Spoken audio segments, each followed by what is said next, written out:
सबसे पहले आप सभी को मेरा प्यार भरा राधे राधे। आप सभी का स्वागत है एक नए ब्लॉग में। तो आज के ब्लॉग की शुरुआत सुबह 8:30 या 9:45 शायद ऐसा कुछ टाइम है और आज मौसम बिल्कुल साफ है। मैंने सोचा चलो बाहर बनाते हैं चपाती। अंदर भी है चूल्हा पर, पता क्या अंदर बहुत ज़्यादा गर्मी लगती है और जब से चूल्हा बनाया है ना तब से मन नहीं करता अंदर रोटी बनाने का। और वैसे भी गर्मी है और सुबह सुबह मौसम साफ है। जब बारिश होती है ना तब तो फिर मुझे अंदर ही बनानी पड़ती है ना। ब्लॉग बनाने वाले नहीं मांगते हम। तो आजकल मेरी चपातियाँ बन रही है बाहर क्योंकि गर्मियों के मौसम में बनाया था चूल्हा। और ये चूल्हा ना मेरे को बहुत पसंद आ गया।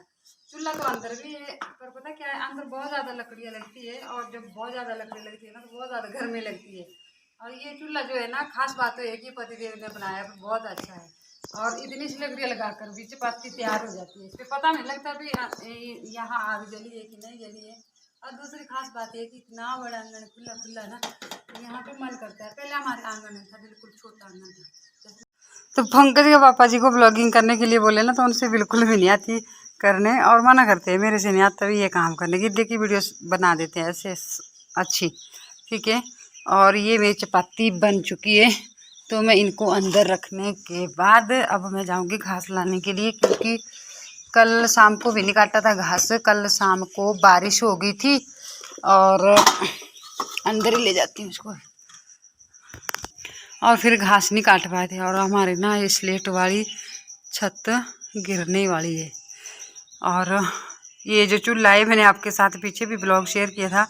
पता क्या इस चूल्हे पे चाहे जो मर्जी बनाओ पता भी नहीं लगता, मतलब 3-4 लकड़ियाँ लगाओ चपाती चावल दाल कुछ भी करो गैस से जल्दी हो जाता है इस चूल्हे पे। मुझे ना बहुत अच्छा लगता है तभी मैं बाहर बनाती हूँ। आजकल भी सब्जी मैंने गैस पे ही बना दी थी, दूध भी उबाल दिया है क्योंकि आज लस्सी भी बनानी है।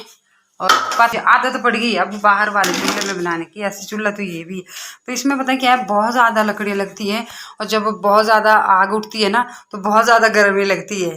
तो इस बनाती हूँ मैं यहाँ भी। ऐसा नहीं है बारिश वगैरह कुछ हो या शाम को मतलब जैसे अंधेरा हो जाता है ना, अंधेरे अगर खाना बनाना तो अंदर बनाना पड़ता है क्योंकि फिर बाहर नहीं बना सकते। मौसम भी ठीक नहीं रहता और ढेर सारे कीटाणु वगैरह आजकल जो बरसात के मौसम में ना बहुत ज़्यादा कीड़े वगैरह हो जाते हैं तो अंदर ही बनानी पड़ती है। और दूध अभी गर्म है तो पहले मैं घास ले आती हूँ और उसके बाद जो है फिर मैं यहीं का काम करूँगी क्योंकि बारिश का पता नहीं होता कब जैसे आ जानी है। ऐसे तो शाम को होगी है और आजकल की जो बारिश है वो मतलब 4-5 हफ्ता बाद होती है तो फिर ऐसे पता नहीं लगता कभी कभार क्योंकि सावन महीना चला हुआ है। सावन महीने का कोई भरोसा नहीं है कब जैसे बारिश लगातार रहेगी या कभी कभी होगी, ठीक है। चपाती बनाने के बाद ये जो चूल्हा है ना इसको हम इस सेट के नीचे कर देते हैं। ऊपर चादर का सेट बनाया हुआ है और इस तरफ कर देते हैं ताकि ये बारिश से ना भीगे। और तवा भी मैं बाद में धोऊंगी क्योंकि जो बर्तन धोने के लिए बच गए हैं ना इनको बाद में करूँगी मैं घर का काम क्योंकि जल्दी जल्दी से पहले घास ले आती हूँ। घास का हो जाए ना तो फिर फ्री हो जाते हैं। और आज घास जरा भी नहीं है, सूखा इस तरफ तोड़ी है, नीचे घास बिल्कुल भी नहीं है। चल रहा चिंटू चपाती खा ले।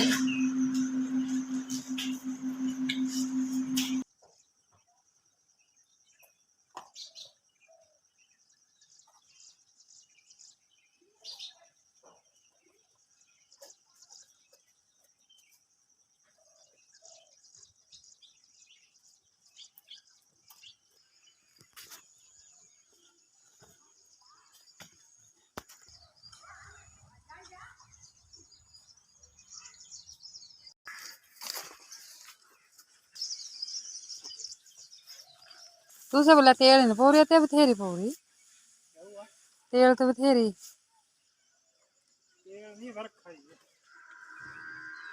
बरखा काल की और रही आओ ना आलो दे बाडू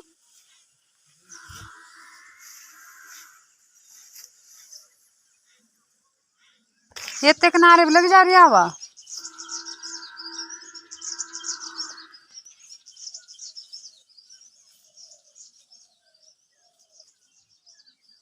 और यहाँ पे काटूंगी मैं घास, इसमें गुम्बर भी है और ये लंबी लंबी घास है ना ये भी है बीच बीच में। तो आधा बाजरा और आधे गुम्बर वगैरह और आधा सूखा घास, गेहूँ की तूड़ी या सूखा घास, इस तरह से मिलाकर देते हैं, तब जाकर गुजारा होता है पशुओं का। और अगर हरी घास काटनी हो ना तो ये तो बड़ा मुश्किल है इतने पशुओं को गुजारा करना। तो ये जो है ये दूसरी बारी का है और ये तीसरी बारी का आ गया है। अब पता नहीं कितनी बार कटाई होगी, क्योंकि इस बारी ना हमने बाजरा टाइमली बीज दिया था और आधे से ज़्यादा ना खराब भी हो गया नीचे, क्योंकि ये ना ज़्यादा नीचे से नहीं काटना होता है, ऊपर ऊपर से काटे तब ठीक है। ये वाली घास काटनी मुझे बहुत जल्दी हो जाती है। तो अभी शाम के खाने में बन रही है भिंडी, और ये जो भिंडी है ये आई है दुकान से, मार्केट से। और जो हमने पौधे लगाए थे, मैंने आपके साथ पीछे ब्लॉग शेयर किया था कि 8-10 पौधे उगे हुए थे, उसमें गर्मियों में 4-5 सब्जियां खा ली होगी। अब ये दुकान से आ रही है। और आगे के लिए सिर्फ एक कद्दू की बेल लगी हुई है, बाकी बीज भी था अपने पास, ना तो खीरा काकड़ी वगैरह कुछ नहीं लगा रखा है, और घिया भी नहीं है, कुछ भी नहीं है, मतलब बीज नहीं थे हमारे पास, हमने कुछ भी लगा रखा है। जो बाहर कद्दू की बेल है ना, ये अपने आप होगी है, इसमें पता नहीं लगने कि नहीं लगने, जो लग रहे हैं वो सड़ रहे हैं। और जीवामृत की स्प्रे भी की है, और गौमूत्र भी मतलब उस पर फेंक रहे हैं, पर अभी टिक नहीं रहे हैं कि भी नहीं। और आज भिंडी की सब्जी बनाते बनाते आपके साथ थोड़ी सी बात भी शेयर करनी थी, और आपने मुझे अपना अपना सजेशन सभी ने देना है, ठीक है। तो ये आया है मुझे शगुन, और इस फंक्शन में मैं नहीं जा पाई, क्योंकि अभी पिताजी की डेथ को 1 मंथ पूरा हुआ है, दूसरा लग गया है। 25 तारीख को हो गई थी 1 मई की, ठीक है। जो रोटी वगैरह देते हैं ना, जैसे 1 महीना होता है तो पंडित जी को रोटी देते हैं, उसको अम्माई की बोलते हैं। तो अभी एक की भी दूसरी लगी है 25 तारीख से, और आज तारीख है 3, ठीक है। तो ये शगुन आया है मुझे, और ये हमारे काफ़ी बार मैंने उनको अपने ब्लॉग में बताया भी है, काफ़ी मिलनसार है पूरा ही परिवार। और बेटियों की शादी उन्होंने कर दी है दोनों की, और अब उन्होंने बेटे की शादी रखी है, तो उसका शगुन है। इस फंक्शन में मैं नहीं जा पाई। तो एक जो अब मतलब नया रिवाज चला है वो मुझे अटपटा जैसा लग रहा है। और आप सभी ने अपना अपना सजेशन जरूर देना कि क्या ये ठीक है कि गलत है, ठीक है। मैं उसके खिलाफ नहीं हूँ ऐसा नहीं कि मैं उसके खिलाफ हूँ, अच्छा है जो करना चाहता है करो, ऐसा कुछ नहीं है, ठीक है। तो उन्होंने अपने बेटे की मतलब शादी रखी है, तो वो गए थे, बेटी के घर जाते हैं ना, अरेंजमेंट भी बोलते हैं उसको, जो रिंग सेरेमनी होती है, रिंग सेरेमनी भी बोलते हैं, अरेंजमेंट भी बोलते हैं, और चुनरी उड़ाना ये भी बोलते हैं। 3 प्रकार से जैसे भी किसी को समझ आए समझ लेना। और ये रिवाज शायद हमीरपुर साइड है, बहुत ज़्यादा मनाते हैं उस तरफ, पर हमारे बिलासपुर में यहाँ नहीं था। बिलासपुर में शायद कहीं कहीं घुमारवीं साइड या झुंझुनू साइड इस तरफ हो, तो मुझे नहीं पता, पर ये हमीरपुर साइड है शायद ये रिवाज चुनरी उड़ाने का। तो ये मतलब नया रिवाज हमारे यहाँ पे चलाया हमारे गांव में। अभी 2 हुए, एक कुछ दिन पहले हो गया था जिसका मुझे शगुन पहुंचा है घर पर। तो मैं उनको खूब सारा आशीर्वाद देती हूँ, भगवान उनके घर में सुख शांति बनाए रखे, और वो उनके बच्चे खूब तरक्की करे, खूब आगे तक जाए। और वो परिवार ऐसा मिलनसार परिवार है, ऐसा नहीं कुछ नहीं, बहुत अच्छा परिवार है। और हर जगह सभी को सपोर्ट करते हैं। मैं नहीं बोलती कि मुझे सपोर्ट करते हैं, हर एक आदमी को सपोर्ट करते हैं, जिसको सपोर्ट की जरूरत होती है उससे जरूर सपोर्ट करते हैं, और अच्छा परिवार है। और एक की एंगेजमेंट शायद आज से वो भी गए, वो भी चुनरी उड़ाने के लिए गए। तो 2 शादियाँ ऐसी हुई है हमारे मतलब गांव में, जो मतलब नया रिवाज खुल गया है एक, शायद आगे आगे किस किस ने इस रिवाज को फॉलो करना है मुझे नहीं पता। पर पता क्या है, जो गरीब आदमी होता है ना उसके लिए थोड़ी मुश्किल हो जाती है ऐसे करने के लिए। सभी लोग करें ऐसा कुछ नहीं, जो करने वाले हैं वो कर सकते हैं, पर जो गरीब आदमी होता है ना उसे थोड़ा मुश्किल हो जाता है, ठीक है। आपने सभी ने मैं थंबनेल लगाऊंगी, थंबनेल पर आपने खूब सारा आशीर्वाद देना उनको, जोड़े को, कि मतलब शादी भी रख दी है उन्होंने उसी दिन, जिस दिन एंगेजमेंट थी उसी दिन रख दी है शादी, फरवरी महीने में शायद। और जो आज गए चुनरी उड़ाने के लिए उनकी शादी का पता नहीं है, जब पता लगेगा तो अगले ब्लॉग में मैं ज़रूर बताऊंगी, ठीक है।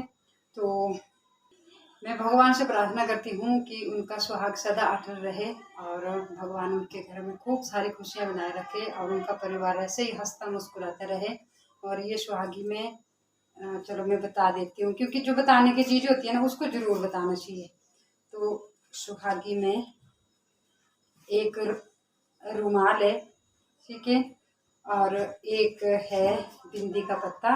और ये हर बार ना ऐसी बिंदी देते हैं जिसे यूज कर सके। पिछली बार भी मैंने आपको बताया था, ऐसी बिंदी देते हैं जिसको मतलब हम यूज कर सकते हैं, ठीक है। और एक दी है की मेहंदी, ठीक है। ऐसी कोई चीज़ नहीं है इसमें जिसको मैं यूज ना करूँ। और इसमें पैसे भी है, पैसे मैं नहीं बताऊंगी कि कितने दिए हैं। तो एक इसमें रबड़ भी है, वो भी बताऊंगी। और एक ये है रबड़ जिसको हम अपने बालों में लगाते हैं। उनकी होने वाली बहू और बेटे को ये आशीर्वाद हम देते, भगवान से भी यही प्रार्थना करें कि वो हमेशा खुश रहें और अपनी ज़िंदगी में बस ऐसे ही आगे बढ़ते रहें, ठीक है। पर इस रिवाज के बारे में ज़रूर बताना, जो हमीरपुर साइड से होंगे ना शायद उनके लिए तो आम बात है, पर हमारे यहाँ ये रिवाज नहीं है, अब लोग फॉलो करने लगे हैं।